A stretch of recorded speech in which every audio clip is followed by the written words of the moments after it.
તો સાવલી તાલુકાના મંજુસર ગામે વિકાસ સંકલ્પ સભાનું આયોજન કરવામાં આવ્યું। મુખ્યમંત્રી ભૂપેન્દ્રભાઈ પટેલે આ જંગી સભાને સંબોધન કર્યું હતું। તેમણે કહ્યું કે રાજ્યમાં દરેક જગ્યાએ લોકોનું પ્રચંડ જન સમર્થન છે। વિપક્ષનો ઉમેદવાર હારી ગયા પછી પ્રજા વચ્ચે નથી આવતો।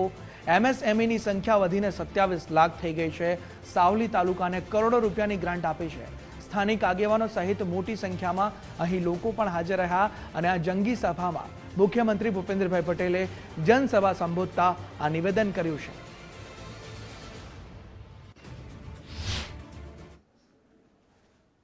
માનनीय વડાપ્રધાન શ્રી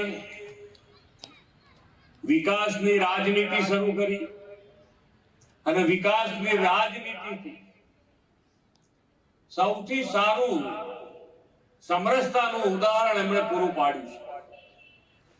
કેવી રીતે? તો સૌથી પહેલા તો જ્યારે ઇલેક્શન આવે અને ઇલેક્શન આવે એટલે કાં તો બે ભાઈઓ વચ્ચે મગજમારી ઊભી થઈ ગઈ હોય, બે ધર્મ વચ્ચે ક્યાંક મગજમારી ઊભી થઈ ગઈ હોય, ક્યાંક બે ગામ વચ્ચે મગજમારી ઊભી થઈ ગઈ હોય અને લાંબા સમય સુધી એ ઝઘડો ચાલ્યા કરે, બોલવાનું એકબીજાનું બંધ થઈ જાય। આવું ઇલેક્શન, આવું રાજકારણ ટોટલ બંધ થઈ ગયું।